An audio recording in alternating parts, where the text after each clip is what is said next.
Sibile, it's a new year, and New York State has a new law about minimum wage. Not everybody benefiting. What do you got? I chased the bag man to Atlantic Avenue in Brooklyn. Yep, that's me working the forklift at the business of Eli Amsel. I started in my parents' basement on the other side of Brooklyn in Borough Park. I used to drag the boxes all by myself. So Eli said that the country is now on a path of destruction. He focused on the $15 an hour minimum wage that was passed in New York State. Gov.Cuomo does not understand that the way for an employee to get a raise is not by putting a gun to the employer's head and saying, pay this guy this much. The way for an employee to get a raise is by showing the employer that you come on time, you're here 10 minutes before at your desk, you're in the warehouse or whatever your job is, that you come on time, don't give excuses about the subway and the buses because we all take them. But to force small businesses to do this, he says that is forcing him to either close his doors or fire people. It's against the whole fiber and belief that this great country was built on.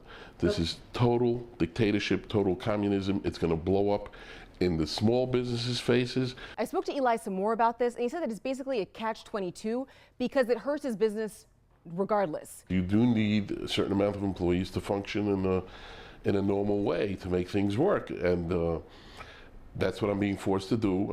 And the employees are screaming, I've cut hours on certain people, and they're really upset. And it's not a conducive situation because you want the employees to be happy.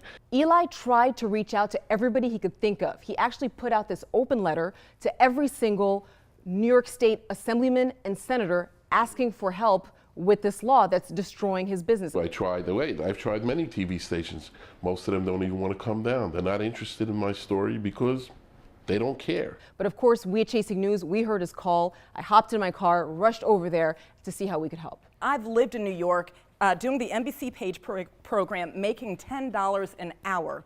It was not enough to really survive. It's hard for people to make it given the cost of living in a place like New York City. That Page program is not designed to be a full-time job or a career. It's not designed to be a career to support a family. It's a starting point for a career. It's a starting point so you can eventually move up. Could you live on $15 an hour in Manhattan? Probably not. It is about giving back to the community that you're trying to serve with your small business. How do you grow the economy in a small town? You feed the economy in the small town. So yes, you pay your people $15. Those people can now spend that extra money in your community. Guys, nice talking point, but the reality is, Ariane, and the reality is, Ashley, neither of you addressed the fact that 2 people lost their job on New Year's Day. 2 people lost their job because he can't afford to pay everybody this huge spike in his wage. That's the reality that the politicians don't address. Well, there has to be some balance, and there has to be something that can allow him to make that requirement for his workers. And then you would scoff if everyone went to welfare because, you know, they can't live off of 15 or 10 an hour. People are trying to make an honest living in New York City. I would never scoff that. I respect that. I respect. You would be like, oh, our taxpayer dollars. No, you don't speak for me. I speak for myself.